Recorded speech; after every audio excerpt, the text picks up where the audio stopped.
Silaturahmi pimpinan DPR dengan Federasi Serikat Pekerja.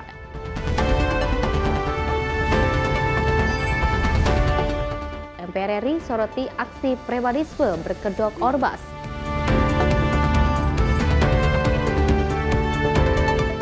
Komisi 3 DPR akan bicara soal uang 5,5 miliar kasus hakim.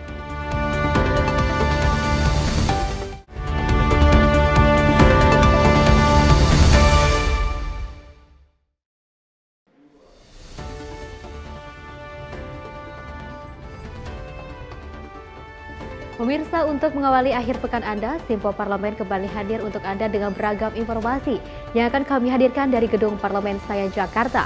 Bersama saya, Fesi Rahmadi, ini dia informasinya untuk Anda. Pemirsa, dari pimpinan DPR Dasko juga menerima kunjungan silaturahmi dengan Federasi Serikat Pekerja atau Serikat Buruh di Kompleks Parlemen Senayan, Jakarta pada Rabu pagi. Dasko juga mengatakan bahwa pihaknya siap untuk menjembatani aspirasi dari para pekerja buruh ke pemerintah.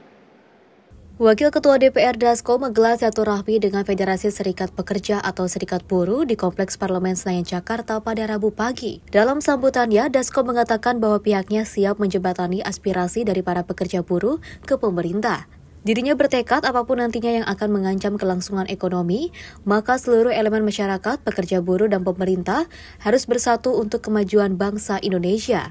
Jadi sedikit dari saya bahwa apa yang kemudian ke depan teman-teman pekerja akan aspirasikan, kami di DPR akan menjadi jembatan, dan tadi sudah disampaikan bahwa pemerintah akan sangat-sangat terbuka menerima aspirasi daripada teman-teman pekerja, dan kita harus sama-sama bertekad bahwa apapun yang mengancam kelangsungan ekonomi, kelangsungan kehidupan negara kita, buruh, pekerja, pemerintah harus bersama-sama bersatu untuk menghadapi supaya Indonesia menjadi terang.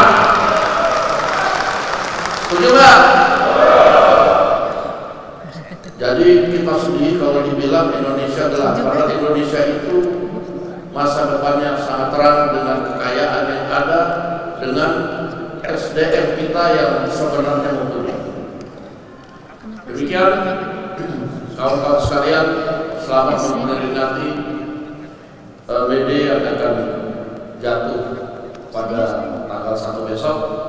Semoga kekompakan yang ada ini tidak hanya pada saat-saat seperti sekarang. Tadi pihak pemerintah sudah menyampaikan bahwa mereka terbuka.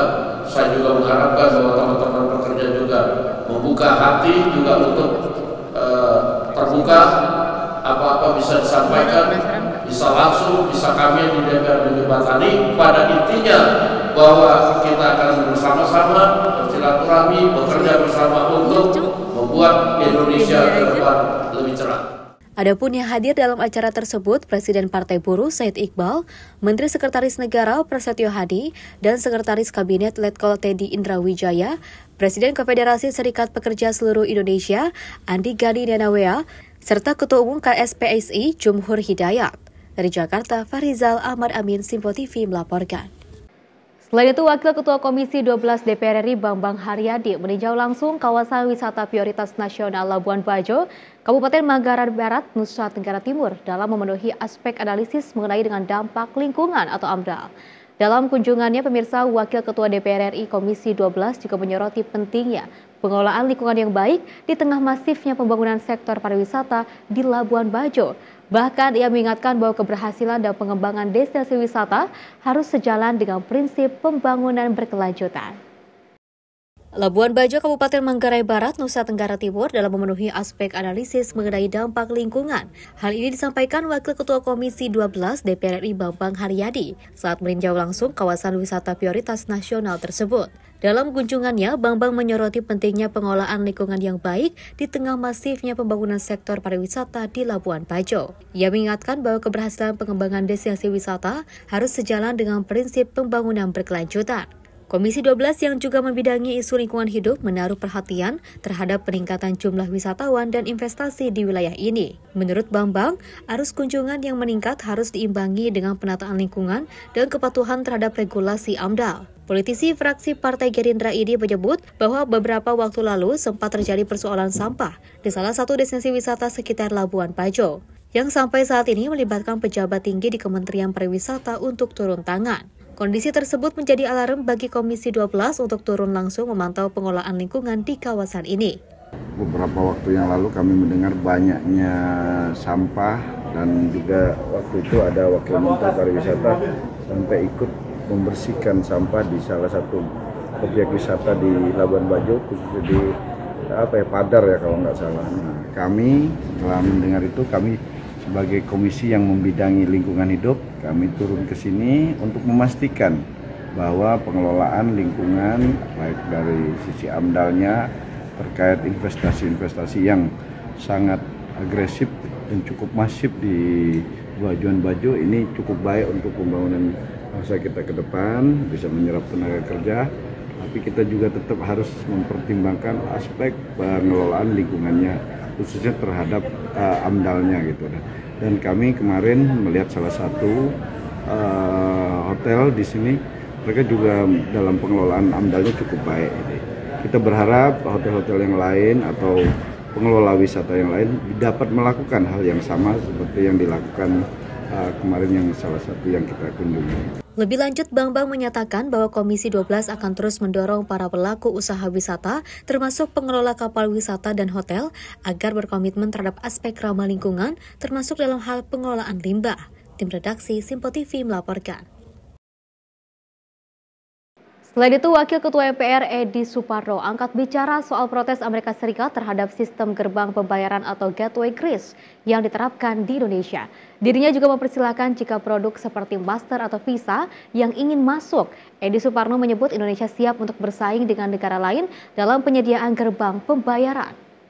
Negara Amerika Serikat mengeluhkan soal sistem gerbang pembayaran atau gateway QRIS di Indonesia. Merespon hal ini, Wakil Ketua MPR Edi Suparno mengatakan hambatan dagang tersebut tentu harus dilihat dalam konteks bahwa sebuah negara perlu memiliki teknologi untuk menjalankan upaya kegiatan yang memudahkan sektor yang ada.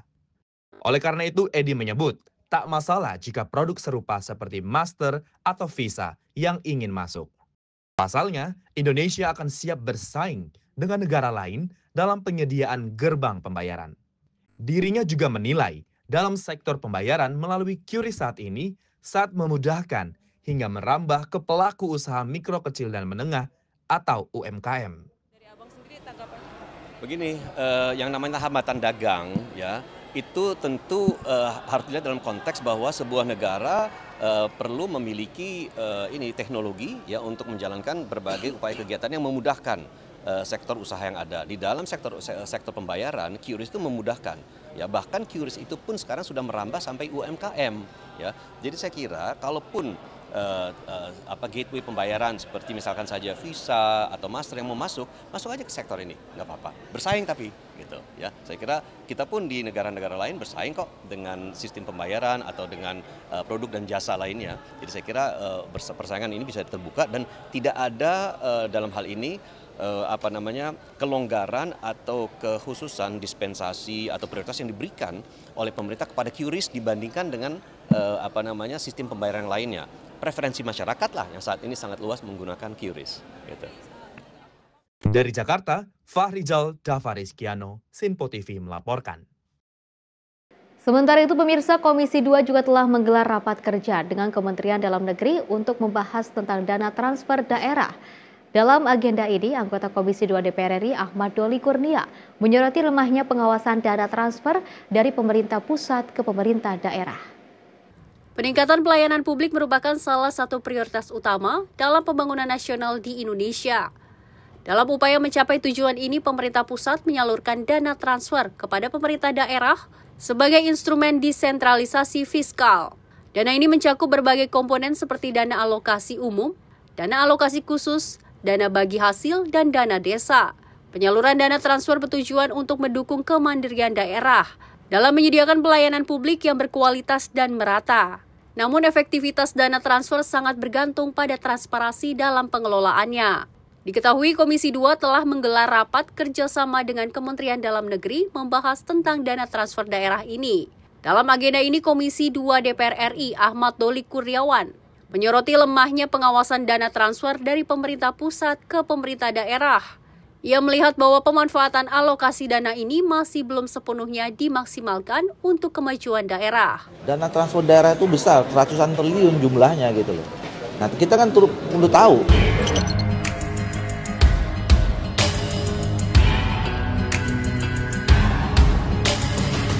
Dana transfer keuangan dari pusat ke daerah memang saya kira memang harus perlu ditingkatkan pengawasannya ya.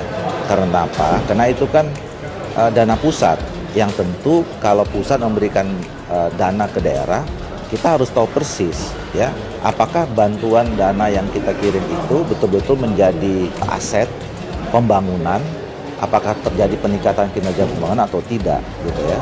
Nah, karena kita selama ini kan juga sama-sama tahu lah, banyak sekali kepala-kepala daerah yang terjebak masalah hukum gara-gara masalah soal dana transfer daerah ini, ya kan? Karena apa? Karena selama ini kan fungsi pengawasannya mungkin yang kurang maksimal. Tadi kan dana transfer daerah itu besar, ratusan triliun jumlahnya gitu loh. Nah, kita kan perlu tahu, dana yang setiap tahun ditujukan ratusan triliun itu betul tidak terjadi percepatan pembangunan di daerah yang kemudian ditransfer dananya. Nah, itu yang perlu kita tahu. Maka dari itu, Komisi 2 meminta Kementerian Dalam Negeri selaku pengawas dari jalannya pemerintah daerah memperkuat pengawasan dana ini. Tim redaksi Sinpo TV melaporkan.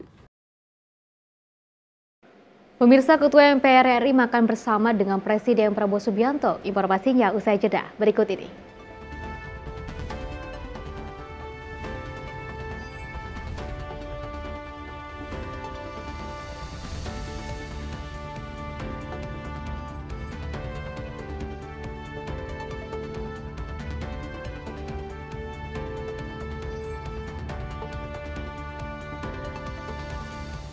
Halo, selamat malam pemirsa. Senang sekali rasanya kami mengisi ruang informasi Anda. Akhiri aktivitas Anda dengan rangkuman perkembangan peristiwa yang terjadi sepanjang hari. Sebelumnya kita saksikan ada sekitar 3.000 tamu undangan. Sementara di Ibu Kota Nusantara ini ada sekitar 2.000 tamu undangan. Rangkaian informasi nasional dan mancanegara dirangkum sebagai penutup hari dalam Menyapa Malam. Setiap Senin hingga Jumat pukul 8 malam. Hanya di Sinpo TV. Halo, selamat pagi pemirsa Sinpo TV. Selamat pagi Andi. Selamat pagi, Fen. Beragam informasi terbaru hadir menemani Anda sebelum memulai hari. Itu memang dari Menteri Perhubungan juga mendukung, Betul. dari Menteri Keuangan juga mendukung, dan kita sebagai masyarakat pun juga Harus mendukung. Mengangkat isu yang tengah menjadi pembicaraan paling hangat. Semarakan pagi Anda bersama Menyapa Pagi. Setiap Senin hingga Jumat pukul 6 pagi. Hanya di Sinpo TV. Halo pemirsa, kami kembali hadir dengan sejumlah informasi yang kami himpun dari berbagai penjuru dunia. Rangkaian informasi yang membuat akhir pekan Anda begitu bermakna. Sebuah kelompok di Afrika Selatan memberikan layanan pertunjukan film dengan tenaga surya. Berita yang menjadi sorotan media dari dalam dan luar negeri. Kami hadirkan untuk menemani pekan Anda dalam Sinpo Dunia Sepekan, Sabtu dan Minggu pukul 9 pagi. Hanya di Sinpo TV.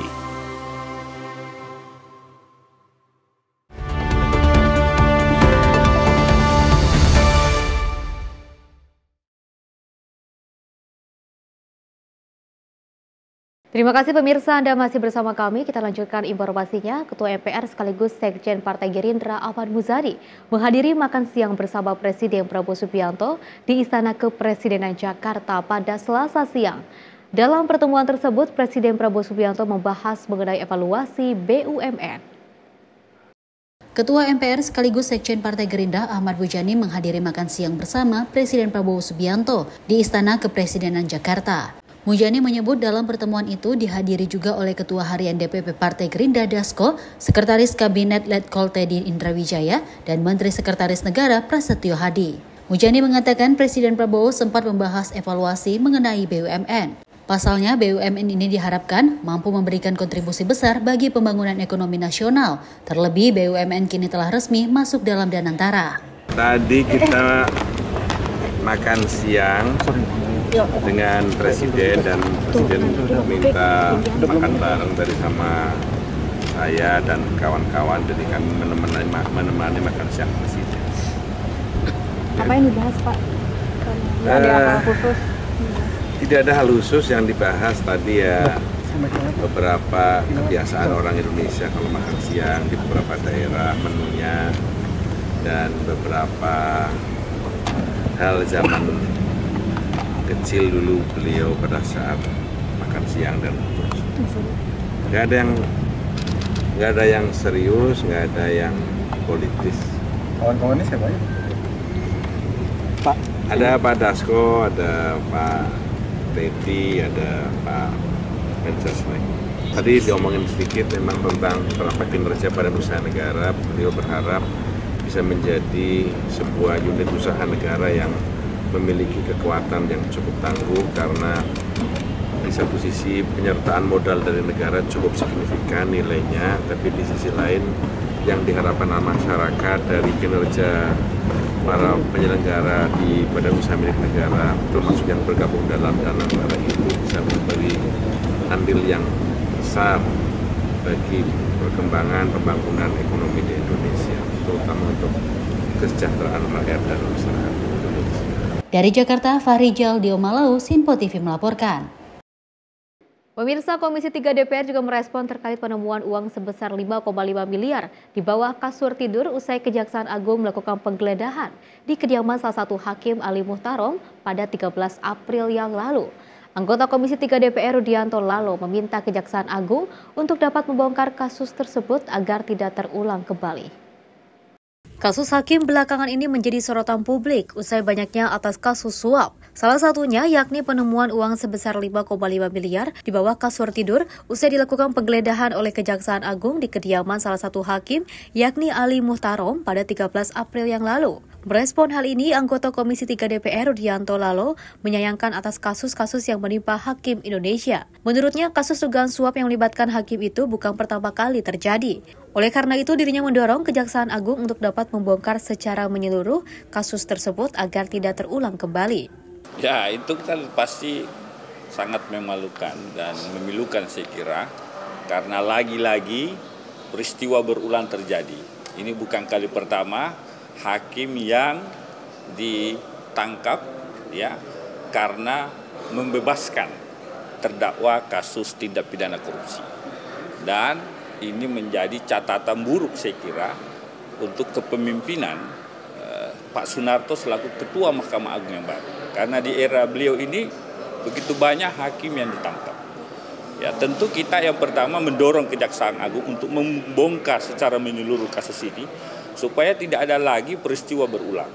Perlu diketahui Kejaksaan Agung berhasil menyita uang senilai 5,5 miliar dari rumah hakim Ali Muhtarom yang kini merupakan tersangka atas kasus dugaan suap minyak goreng. Uang itu terdiri atas 36 gepok pecahan $100 atau dolar Amerika Serikat. Dari Jakarta, Fahrizal Davarizkiano, Simpo TV melaporkan.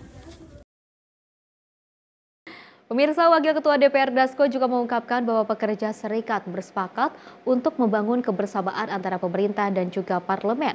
Kesepakatan ini ditujukan untuk mencari solusi terbaik untuk bangsa dan negara di tengah situasi ekonomi global saat ini. Di tengah situasi ketidakpastian global, sejumlah perusahaan melakukan pemutusan hubungan kerja atau PHK imbas kebijakan tarif dari Amerika Serikat. Wakil Ketua DPR Dasko mengatakan, pihaknya telah memberikan masukan kepada pemerintah dan pimpinan Serikat Kerja membentuk satuan khusus untuk memitigasi. Nantinya, satuan khusus ini diharapkan dapat meminimalisir dampak yang terjadi, khususnya pemutusan hubungan kerja atau PHK di beberapa perusahaan atau pabrik. Menjelang May Day, apa aja aspirasi yang disampaikan oleh teman-teman buruh kepada DPR? Kalau aspirasi banyak, tapi pada hari ini yang penting teman-teman serikat atau teman-teman pekerja ini sepakat membangun kebersamaan antara pemerintah, pekerja dan DPR untuk bersama-sama memikirkan bagaimana solusi yang bagus untuk bangsa dan negara ke depan di tengah situasi ekonomi global pada saat ini. Demikian. Ya, kami sudah memberikan masukan kepada pemerintah dan juga kemudian kami sudah bersama-sama bicara dengan pimpinan serikat pekerja bagaimana kemudian kita bersama-sama membentuk satuan tugas untuk memitigasi apabila akan terjadi pemutusan hubungan kerja di satu perusahaan atau pabrik misalnya begitu. Dan ini kita sedang matangkan terus sehingga kemudian apabila itu sudah berjalan, mudah-mudahan bisa meminimalisir dampak yang ada terhadap situasi yang ada pada saat ini. Demikian. Iya, itu nanti bentuknya seperti apa, tapi yang penting hasilnya kan gitu. Dari Jakarta, Fahrizal Ahmad Amin, Sinpo TV melaporkan. Pemirsa, DPR respon rencana siswa bermasalah dikirim ke barak militer. Informasinya usai jeda. Berikut ini.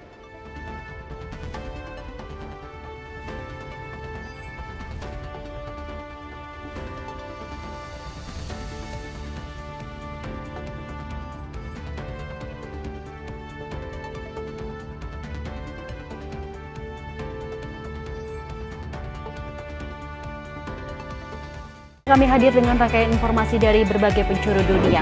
Topik dan isu yang tengah menjadi sorotan mancanegara dikemas dengan lengkap untuk Anda.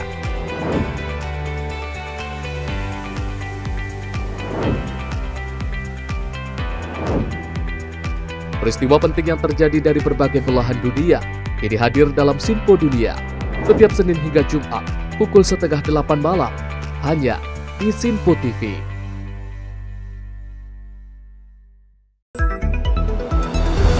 Jadilah yang pertama mengetahui perkembangan terkini seputar informasi dari lembaga parlemen. Punya data nasional, tidak ada satupun backup berarti kan? Tiba-tiba ada putusan yang nggak masuk akal dan seperti ini gitu loh. Kita biarkan rekomendasi kepada KPK, periksa! Kami hadirkan informasi paling akurat untuk mengawal setiap informasi dalam rapat komisi dan paripurna. Tentunya bersama saya Andi Rezaldi yang telah kami rangkum dalam program Sinpo Parlemen. Saya Arif Rifani. Saksikan Sinpo Parlemen setiap Sabtu pukul 6 pagi hanya di Sinpo TV. Pemirsa, Sinpo TV kembali hadir menemani Anda dengan berbagai informasi yang telah kami rangkum dalam sepekan. Sajian lengkap informasi sepekan kami hadirkan untuk Anda. Badan Legislasi DPR menemui masa unjuk rasa di depan gedung DPR RI Senayan, Jakarta. Menemani akhir pekan Anda bersama keluarga dengan rangkuman berita menyeluruh dalam Sinpo Sepekan setiap minggu pukul 6 pagi hanya di Sinpo TV.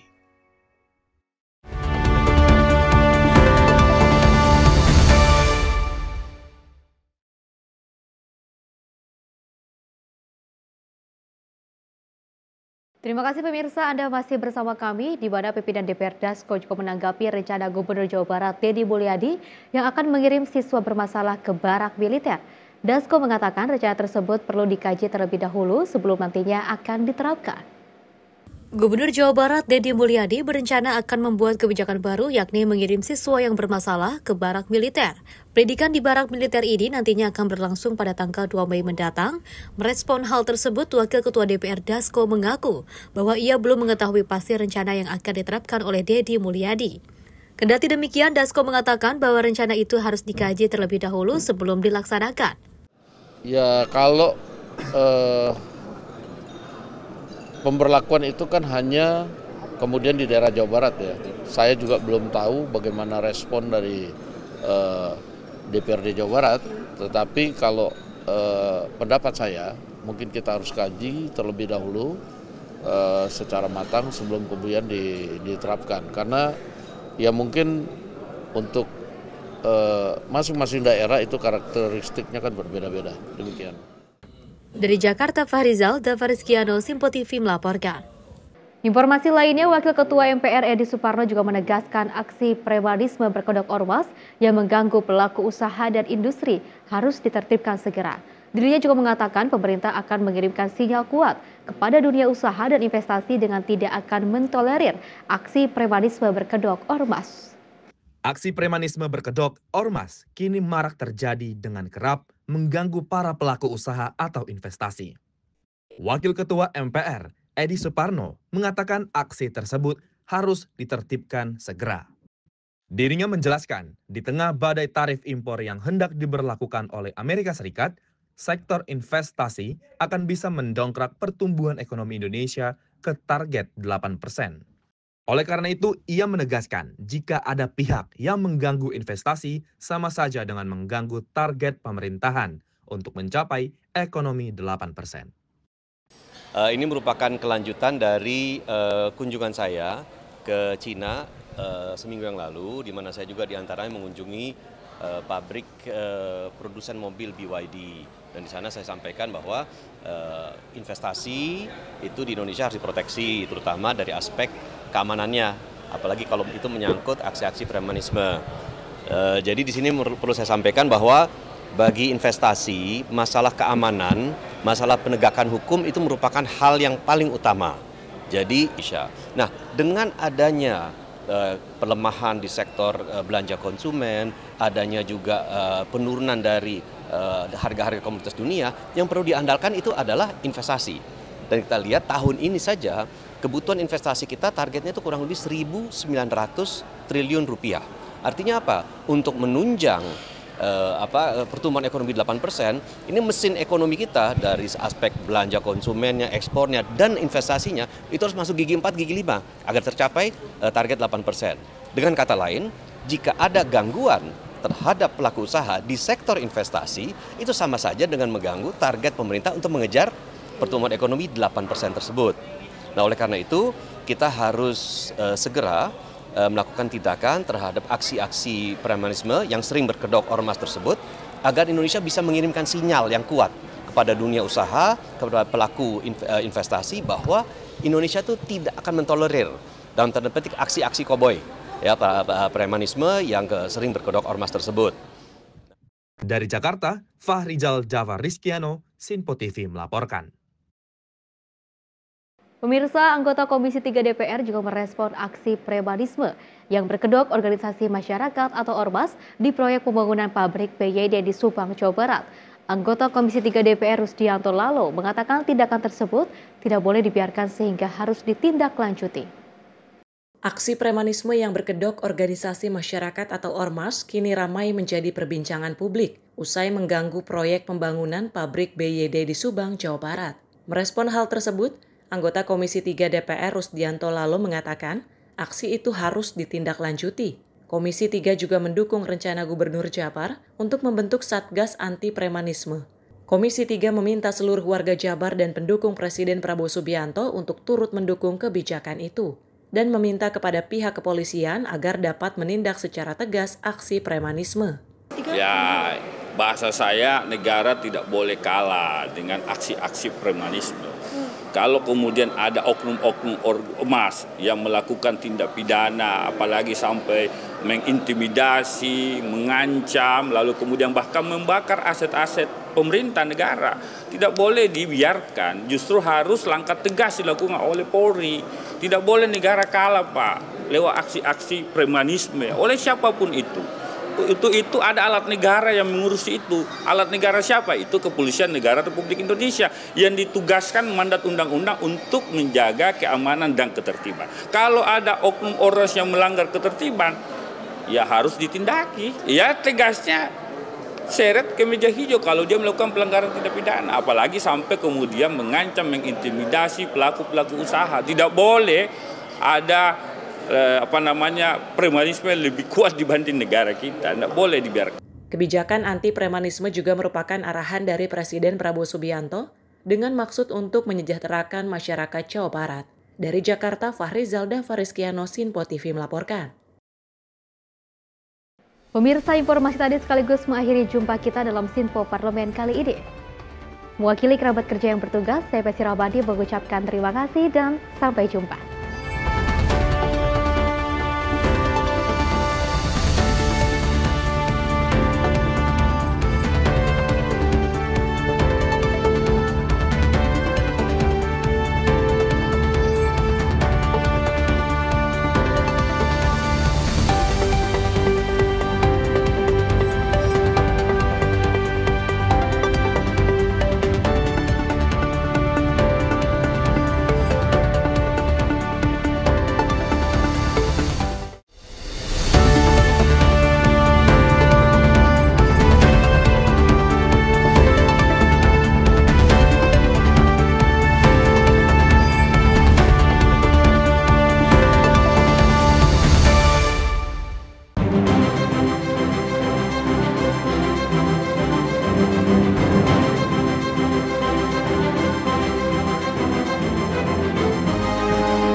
Simpo TV, News, Sport, Entertainment.